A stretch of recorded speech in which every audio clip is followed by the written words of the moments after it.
Monde Nouveau vous appelle.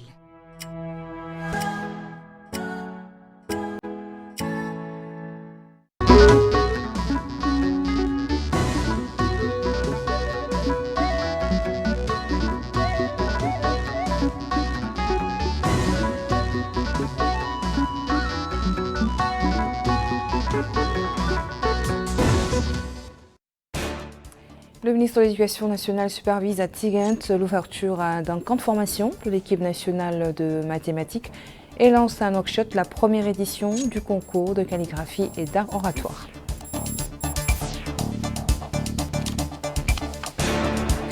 Nouakchott abrite une session de formation au profit du personnel du Bureau national de la médecine du travail en partenariat avec l'Organisation arabe du travail.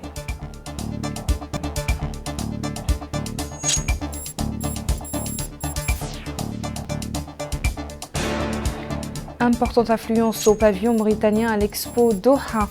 Des visiteurs désireux de connaître le riche patrimoine culturel de la Mauritanie sont au rendez-vous.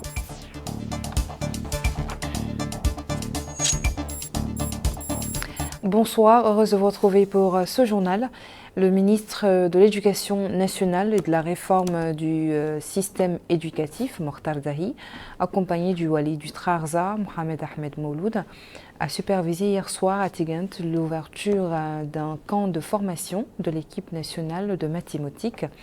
Le ministre a indiqué que cette formation fait partie du programme destiné aux talents afin de se préparer pour représenter la Mauritanie dans de nombreux concours régionaux et internationaux. Cette promotion de 25 élèves de différents niveaux du secondaire bénéficiera d'une formation intensive d'une durée de 8 jours.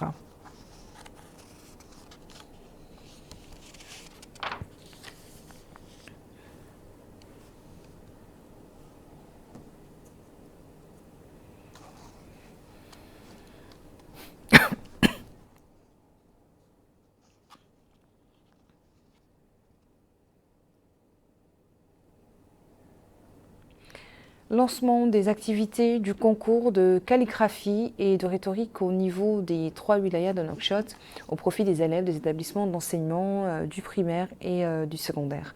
Le ministre de l'Éducation nationale s'est rendu à l'école Ibn Sina, 6 dans la Mourata de Tarzena, pour s'enquérir du déroulement des épreuves. Aminata Khan.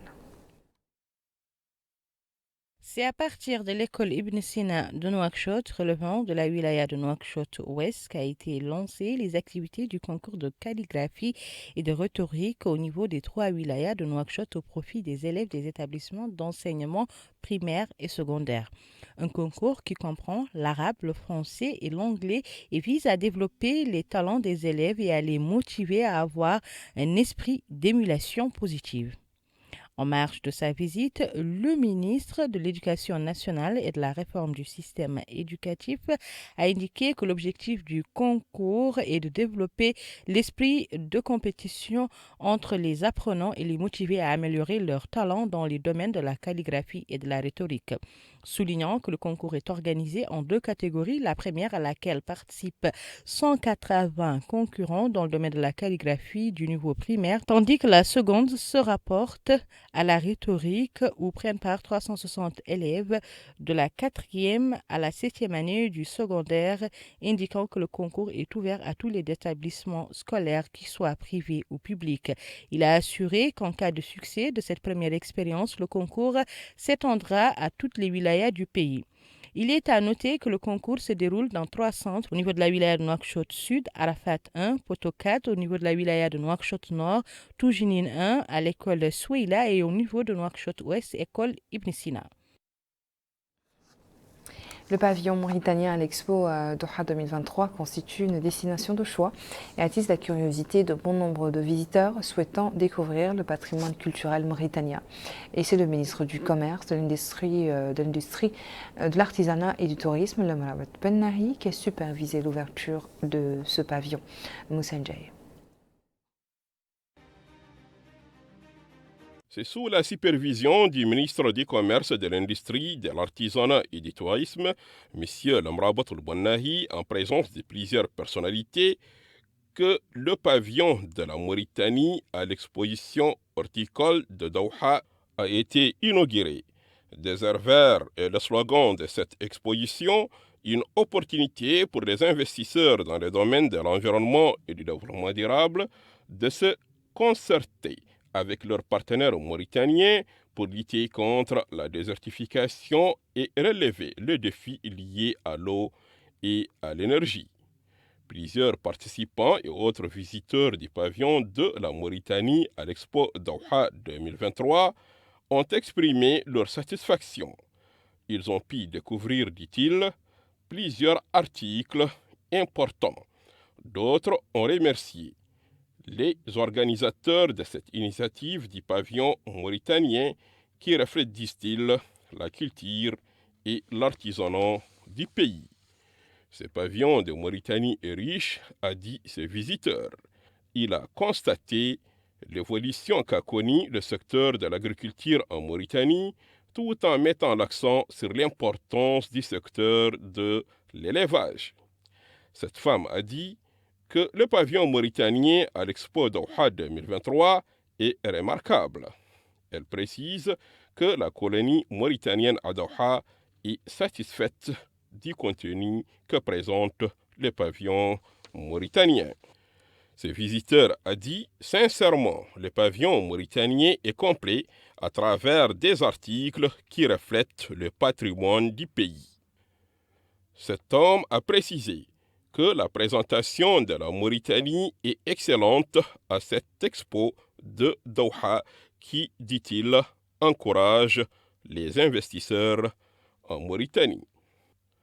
Transformer la Mauritanie, située au cœur du Sahara, en un environnement vert et durable est l'une des affiches qu'on constate au pavillon mauritanien à l'Expo Doha 2023. Ces pavillons présentent plusieurs initiatives réussies en Mauritanie, notamment dans le domaine de l'agriculture et de l'élevage. La wilaya de l'Adrar, saison touristique 2023-2024, bat son plein. Le 7e vol de touristes en provenance de la France a atterri sur le tarmac de l'aéroport international d'Adrar. Depuis le début de la saison touristique, la ville d'Adrar a accueilli plus de 800 touristes de différentes nationalités. Abdullah Demba nous en dit plus. Le 7e vol de touristes en provenance de France a atterri sur le tarmac de l'aéroport international d'Adrar, comprenant 64 touristes de différentes nationalités européennes, dont certains sont originaires des pays arabes. L'aéroport d'Adrar a jusque-là eu à accueillir plus de 800 touristes dans le cadre de cette saison touristique. Après être venu en Mauritanie, je repars avec beaucoup d'images du désert, l'accueil chaleureux du guide et de l'équipe.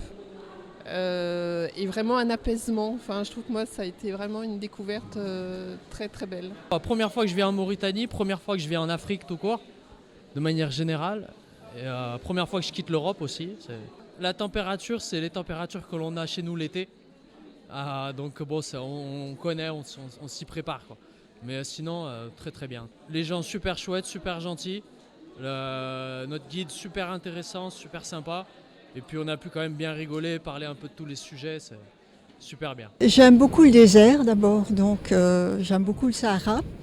Et puis c'est tout à fait par hasard, j'ai vu une émission Échappée belle sur France 5 je crois, et j'ai dit je veux aller là. Et depuis, voilà, et tous les ans j'emmène des amis pour partager cette passion. Qadi Abdallah Al-Mahdi, représentant de l'entreprise chargée de l'organisation de ces navettes, a pour sa part salué l'affluence de touristes jusque-là. Il a aussi rappelé le nombre de touristes qui composent ces différents charters. Cheikh Melani ou Cheikh Sadbou, représentant régional du bureau de l'Office national du tourisme, a pour sa part exprimé sa satisfaction au vu des mesures prises dans le cadre de l'accueil de ces touristes. Il a aussi mis en avant les atouts non négligeables du pays qui, dit-il, en fait une destination touristique favorite. Comme annoncé dans le titre, le siège de l'Office national de la médecine du travail a abrité une session de formation organisée au profit du personnel. Cette formation de 5 jours est organisée en partenariat avec l'Organisation arabe du travail. Les objectifs de la session dans ce reportage de Moussa Ndiaye. Offrir un environnement idéal pour un développement de toute entreprise à travers une stratégie fiable visant à faire la sécurité au travail l'une des préoccupations des décideurs, c'est l'un des objectifs de cet atelier de formation des cadres techniques de l'Office national de la médecine du travail en Mauritanie. Organisé en partenariat avec l'Organisation arabe du travail, M. Jailani Oulicher, chargé de mission au ministère de la fonction publique et de l'emploi, a déclaré que le département de la fonction publique et de l'emploi a, dans son plan d'action, mis en priorité le perfectionnement et le renforcement des capacités dans les domaines de la santé et de la sécurité professionnelle.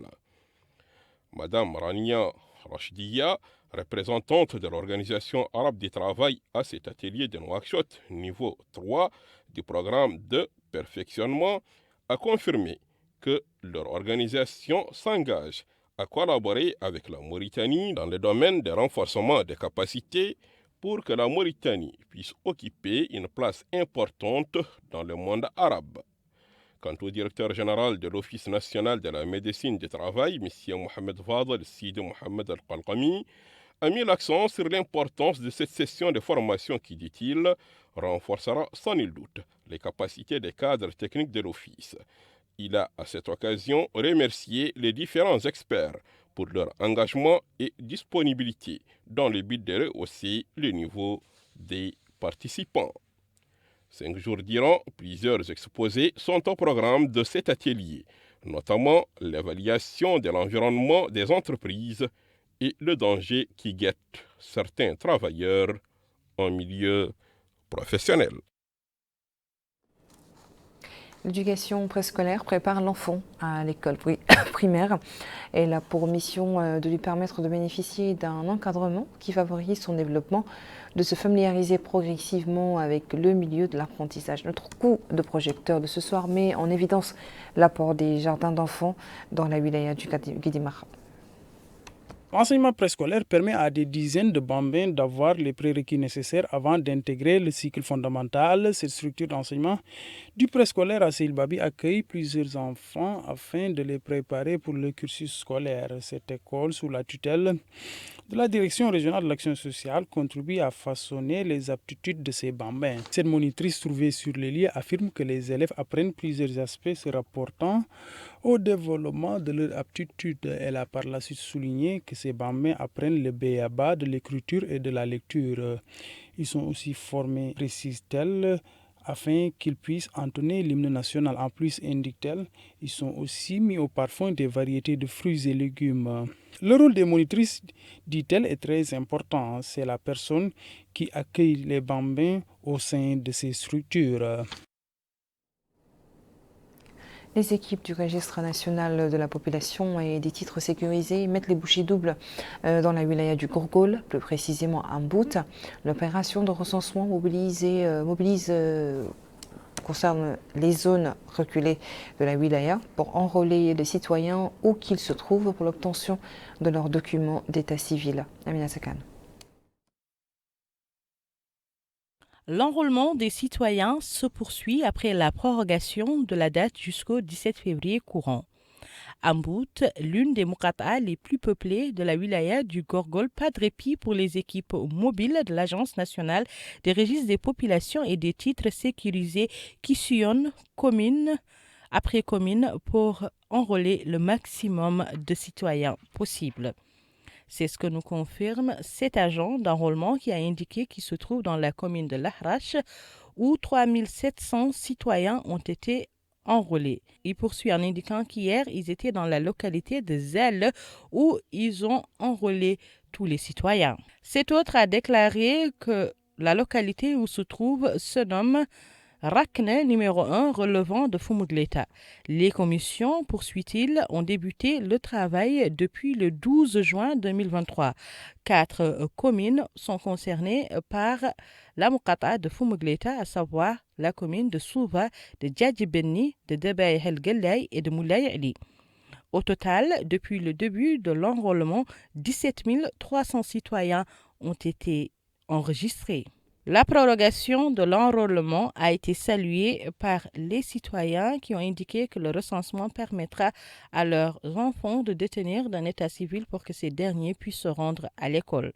Au total, depuis le début de cette opération, plus de 900 000 citoyens ont été enrôlés dans la wilaya du Gorgol. L'amicale des cadres du ministère de l'Intérieur a annoncé le démarrage de ses activités, et ce lors d'une cérémonie organisée pour la circonstance hier à Nouakchott. Le président de l'amicale, Mohamed Lamine Lebet Aziz, a indiqué que son amicale œuvre pour l'appui du programme du président de la République. Il a insisté sur la nécessité d'associer les acteurs sociaux et politiques à la réalisation du développement accéléré. Il précise également que l'amicale travaille dans l'esprit d'une même équipe pour parvenir à une administration réussie, accomplissant les objectifs de développement durable. Et clôture hier soir dans la ville de Néma d'une formation dans le domaine du théâtre et du cinéma, organisée par l'association pour le théâtre et les arts culturels. Les participants ont souligné l'importance de la formation, notamment l'aspect relatif aux beaux-arts, qui joue un rôle important dans le traitement des phénomènes sociaux. À l'issue de la cérémonie, des certificats honorifiques ont été distribués à plusieurs personnalités et ont soutenu les activités de l'association.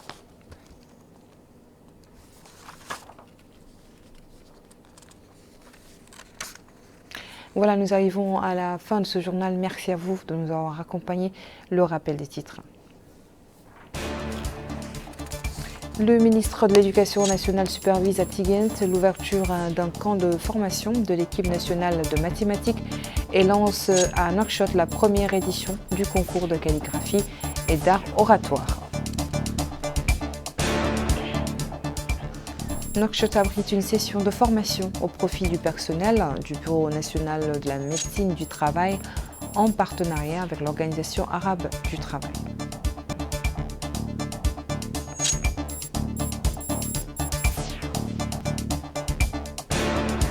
Importante affluence au pavillon mauritanien de l'Expo Doha.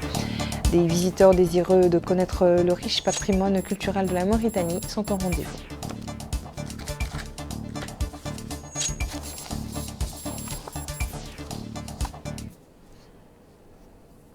Merci, je vous retrouve demain, Inch'Allah, pour une nouvelle édition de votre journal. Bonne soirée.